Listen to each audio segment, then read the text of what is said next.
Hi friends and subscribers, and yes, Starry Hilder is in her pantry again. I know, it should just basically become my bedroom, but maybe not, no. But today, the good thing is I'm leaving the pantry and the mountaintop to go on a road trip. And I'm bringing you friends along because we are going to be talking about staple items that you need for your pantry. Every pantry, if you're looking at a self-sustainable pantry, needs to be stocked with certain staple items. And we're going to be going through a lot of those at the store that we are buying our bulk grains and rices and all that good stuff. So I'm going to take you along and we're going to go through a lot of that today, and we're going to talk about how much you need to purchase and some of the prices that we're looking at. And this is the cool thing. It doesn't make any difference if you're on grid or off grid, you live in the city or live in the country. We all need a good pantry that is stocked with the right type of staple items. So that's what we're going to be talking about today, and I'm kind of excited. So I'm not excited about going to the city because the drive it's a long ways away, and I don't like the city at all. In fact, I really don't even like going to the store, but I like going to the store because, yeah, it's kind of fun. So, all right, let's get into the Subaru and let's get going. The things that I buy to fill my pantry. Long grain brown rice, look at this, 25 pounds is only $13.54. We're going to buy that. Long grain white rice, I have no problems buying white rice because we eat some, but I also use it for the dog. And look at that, $11.17, so much cheaper than dog food when you can make your own. Then pinto beans, we don't need any pinto beans this time, but 25 pounds. Now when you're starting a pantry, you want to probably purchase at least 100 pounds each of all your beans, and they keep for years and years and years. Black turtle beans, I bought these here before, 25 pounds. Look at that, $16.87. Okay, so Mr. Hilder is he comes and he buys a buttermilk pancake mix. Now, there's nothing wrong with buying some of these bulk foods. If you look at it, it's only 92 cents a pound. Oh, it's got enriched bleached flour. Yeah, that's poison. it's but poison. You know what? He doesn't care. Really cares. But I've said this before, really nice to have your own mill to grind your own grains. Then you don't have to you don't have to worry about buying in bulk, but you can purchase the whole wheat pastry flours, the white bread flours. That's what you like to eat. Just know that there is a shelf life. A lot of people can freeze their flours. It will last longer, but just know when you get them home, you should put them in some type of container, sealed container. And I wouldn't keep them for more than 6 months, just regular flour products on your shelf. And that's why it's kind of nice to have a food mill, a grinder, because I'll show you where the grains are. You can just grind your own grains. So friends, I just want to show you, this is the wheat berries that you can buy. It comes in 25-pound bags. You can do a white wheat berry or a red wheat berry, but look at these prices. They're 25 pounds. And this is where the food mill, the grinder comes into play, because you can get flour real cheap, but this stuff, again, stores forever in your pantry, and then you just use it as you need your flour. So an investment in a food mill really does pay off because you save in buying your wheat berries, and it stores forever. The other thing any good pantry should have is rolled oats. We don't do the quick rolled oats anymore. I just don't like the consistency of them anymore. We do the regular rolled oats, and this place actually sells certified organic regular oats. So if you're really on the bandwagon with organic rolled oats, you can buy those. And we're looking at $22. And look at this, is a huge 25-pound bag. This is 25-pound bags, and we've got 15, 20. What are we looking at here? Steel cut. Oh, and then you've got steel cut oat. The same price. Same price, 15, 20. So, what do you prefer? What does Mr. Hilder prefer?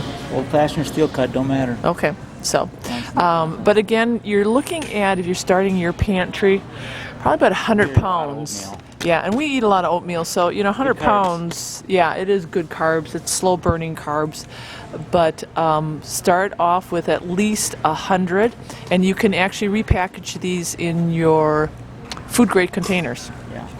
The other thing I want to talk about real quickly is, okay, granulated sugar. I know people are like, oh, sugar is poison. When you're stocking a pantry, you need sugar. Sugar is one of those staples that you need in any pantry. Honey obviously is the preferred choice of sugar. Maple syrup is good, but get some white sugar. At least 100 pounds. It's cheap. You're not going to be sorry, because the bottom line is we use sugar in our daily lives for cooking and baking, and it should be in a pantry, especially a self-sustainable pantry. A lot of you may also be asking about all the different nuts. It's good to buy nuts in bulk. They're usually high in protein, and I try to buy raw as much as I can, but you'll see the prices. Raw almonds, $6. Ooh. I buy sunflower kernels, no salt, but they're still $1.69. But it is good to have some type of supply of nuts on your homestead, and they do last for quite a while. Now, I store mine in Ziploc bags, Mylar bags, and if you go the freezer route, they do last longer in freezers. The other items you don't want to forget in your pantry are some staples like cornstarch. Buy it in bulk. It's cheap. I know you can get it at the dollar store, but when you buy it in bulk, like here, it's only 78 cents a pound. Stuff like baking powder, also baking soda, all good things to have on hand in the pantry. Now, we had a big 50-pound bag of baking soda that I believe we got from Missouri Standard, but we're here, so we're stocking up a little bit more. But don't forget those essentials for cooking: potato starch, cornstarch, baking powder, baking soda. I use this for high tanning. Oh yeah, and then Mr. Hilder, he has dual purpose, high tanning. He's always doing something with the taxidermy, so. I use this for high tanning also. Oh yeah, and cornstarch too. So it really, those items are multi-purpose. You can use, well, they are, because the baking soda, I make toothpaste out of the baking soda. It's a good cleaning agent. So good things to have on hand and to buy in bulk for that pantry. In our pantry too is you want to look for high protein items. Peanut butter. There's nothing wrong with peanut butter, and we just buy the cheapest.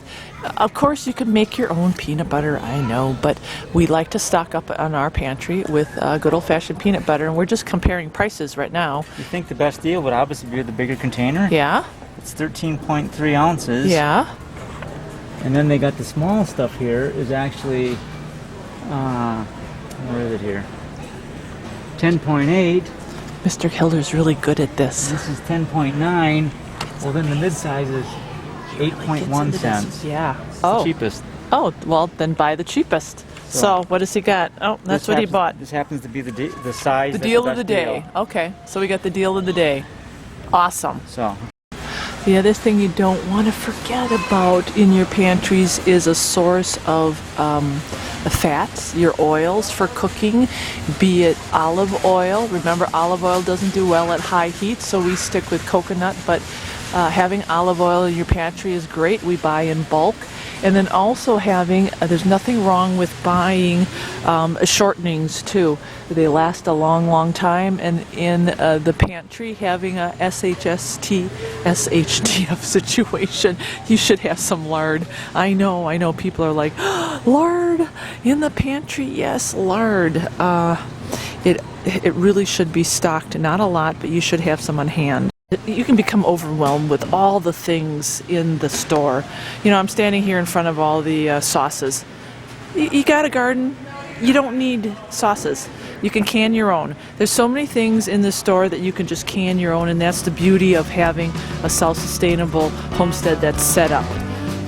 You don't have to worry about becoming overwhelmed with all of this, because most of this you're not going to need. We're just getting the staples to fill your pantry, and then your gardening will do the rest. Okay, we are heading out. I got Mr. Hilder pushing the cart. So hopefully you got an idea of a little bit of some of the pantry items that you're going to need to start your pantry. But again, walk by the aisles. There's going to be a lot of stuff that you're going to see. Start with your basics, and this is where it all begins.